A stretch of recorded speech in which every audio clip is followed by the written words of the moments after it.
Get ready. Get set. Hold on. It's time for the Mouth of Matuszak show, and it's going to be one hell of a ride.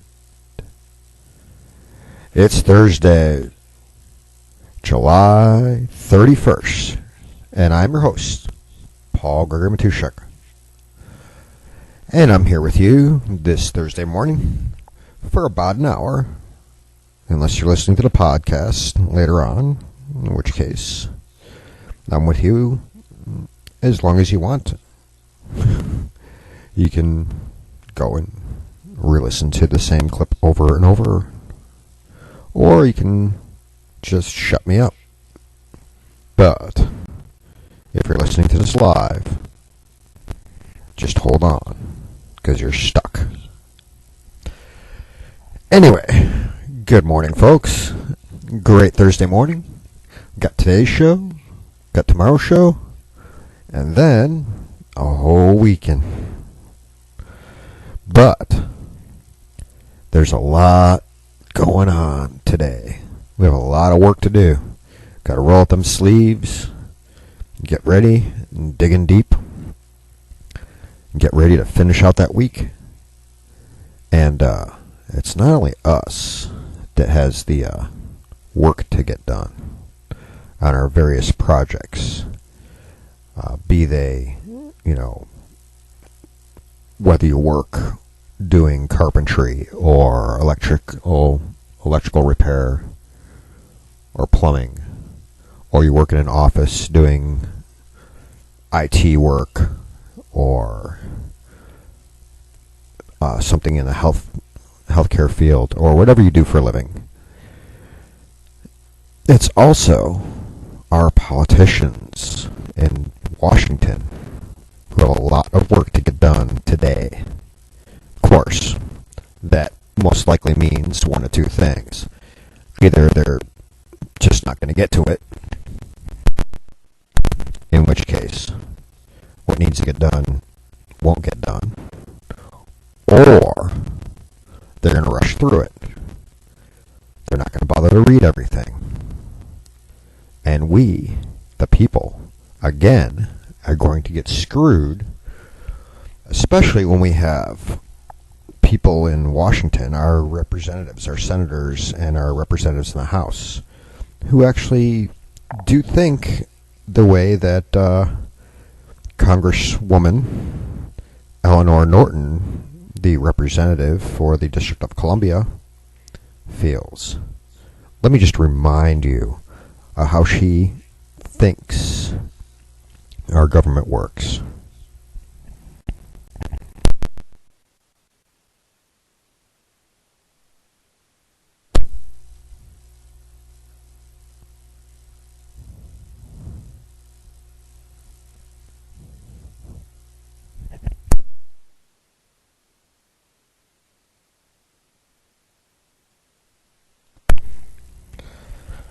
Well, I wish that had come over for you to listen to, but what Eleanor said was, you don't have a right to know everything your government's doing in a separation of powers government.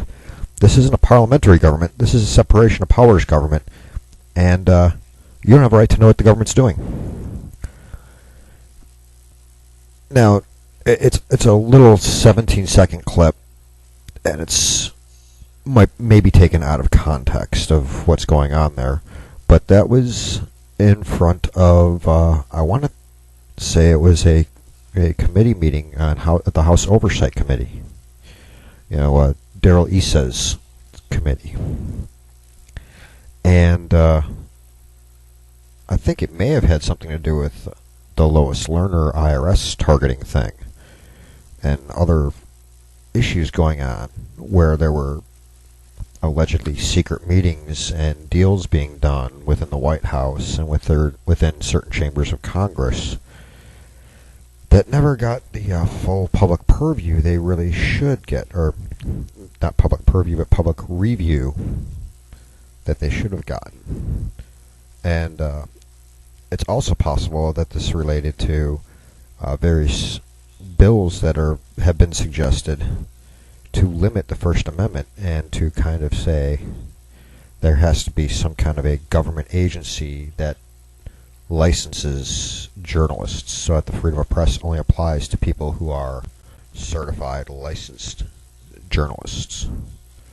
Like the Freedom of Information Act doesn't apply to every American. It does. And, tough cookies there, Eleanor. But she tries to call our system of government a separation of powers government.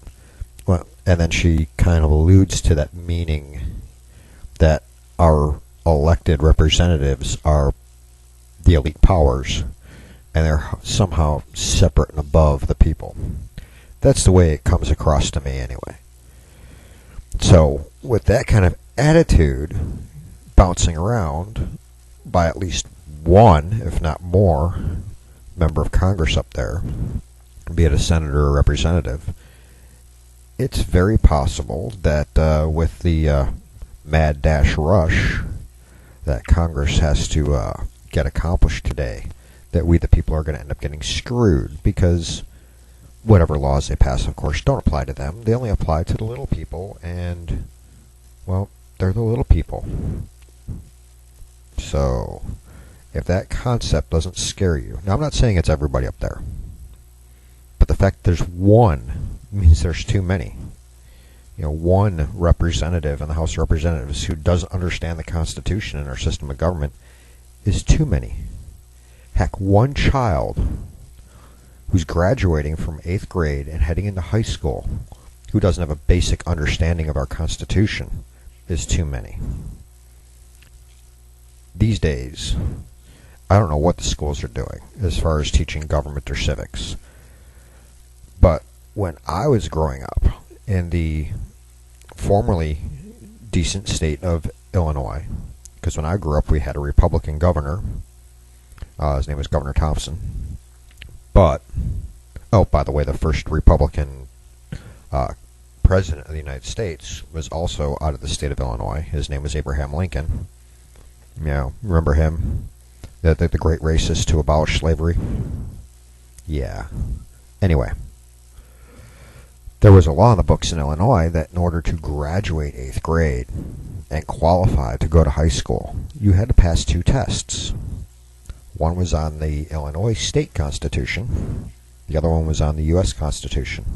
And of course, it included having to write from memory the preamble to the Constitution. But it wasn't just some cursory, you can regurgitate some things that the teacher squawked at you type test. It asked some in-depth things. It asked for meanings of certain amendments and certain clauses, of course. And it asked for, kind of to evaluate the various rights that were protected by the Bill of Rights and how bills become law and what the procedures were, what the checks and balances were, etc., etc. You get the drift. But these days, there are states and there are kids who never go through that kind of education, either in the 7th or the 8th grade, in order to pass that test, in order to be eligible for high school. So, it should scare you that we have representatives elected in the federal legislature that have no idea how our government really is meant to work. And then we come on to today, July 31st. Why is today so important on the calendar? Well, you see, there's a law that says Congress has to go on recess at midnight tonight. And they're on recess for their summer recess for the month of August. And I think they resume on or about September 4th. Somewhere in the first few days of September there. So pretty much for a month, the month of August, they're gone. Ain't nothing getting done. If there needs to be an emergency appropriations act passed, ain't happening. Need border reform and immigration reform, Ain't happening. Tax reform ain't happening. No legislation is going to get passed.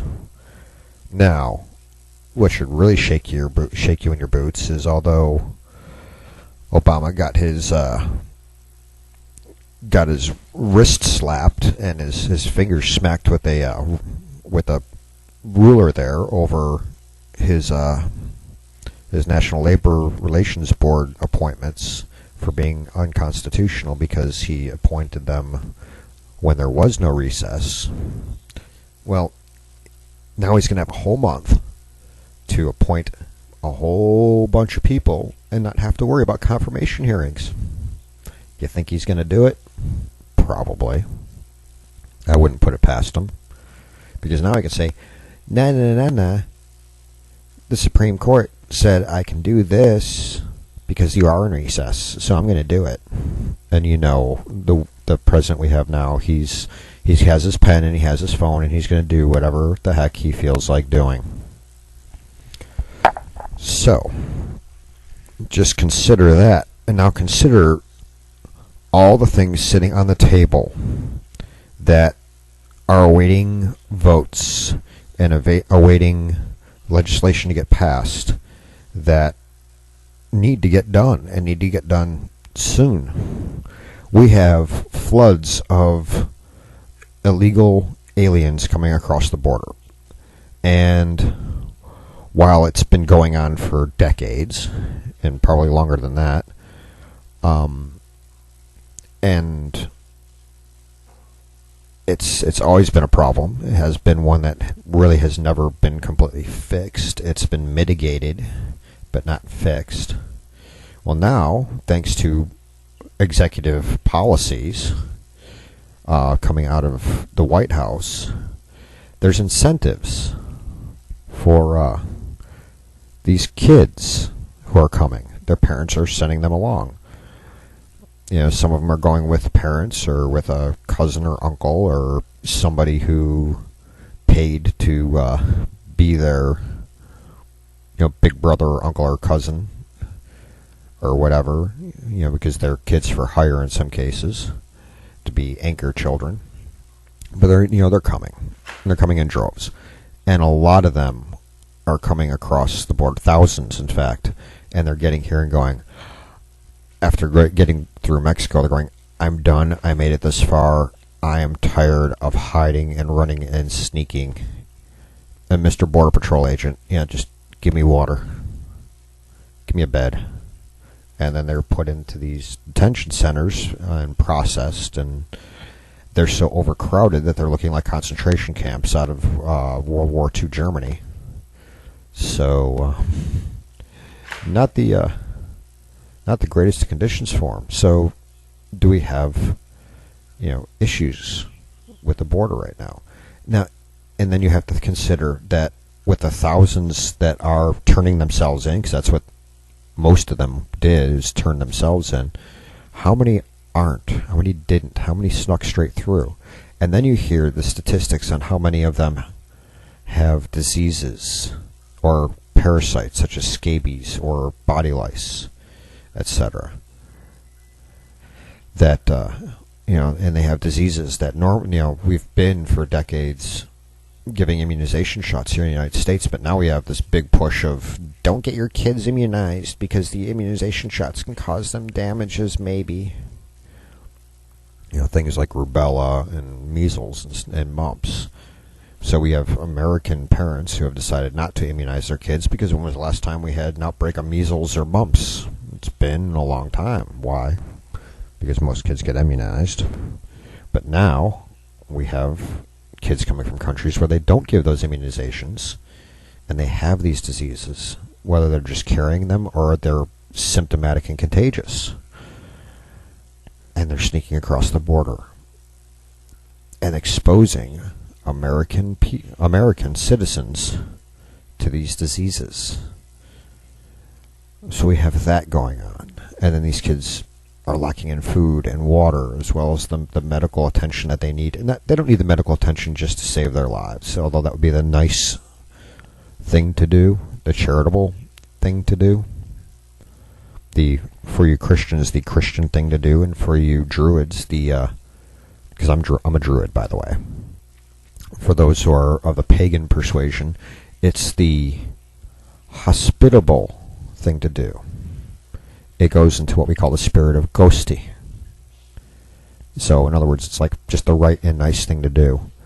But from the practical, pragmatic, logical, purely legal, welfare of the citizens of the United States point of view, this is a medical threat that needs to be stopped. So these kids need to be treated to protect us, And there's this kind of, in quotes, selfish reason, if you need it labeled that way. Although it's not selfish, it's self-preservation. Yeah. So what's Congress doing about it? Well, the Democrats put a bill up in the Senate that's going to cost us, the taxpayers, $3.8 billion that we don't have. 3.8 billion.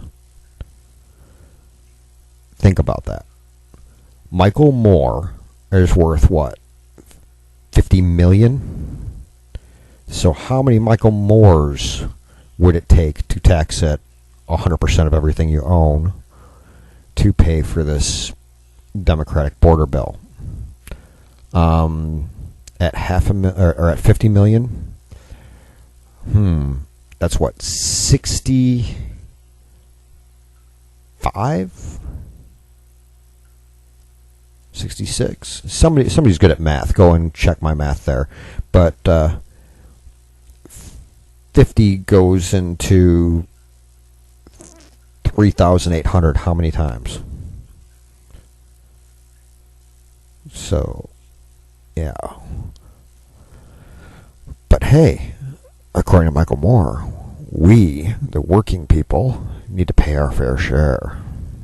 So he can, stuff his face full of double whoppers and sit in his $50 million or $9 million ranch here or there or whatever. Somebody has a good write-up on what his publicly known reported assets are, to include all of his. He has 9 homes, and I guess each one of them is worth over $1 million. So the guy's just ridiculous. And this is for a documentary producer who doesn't even produce real documentaries. He produces, things that. Come on.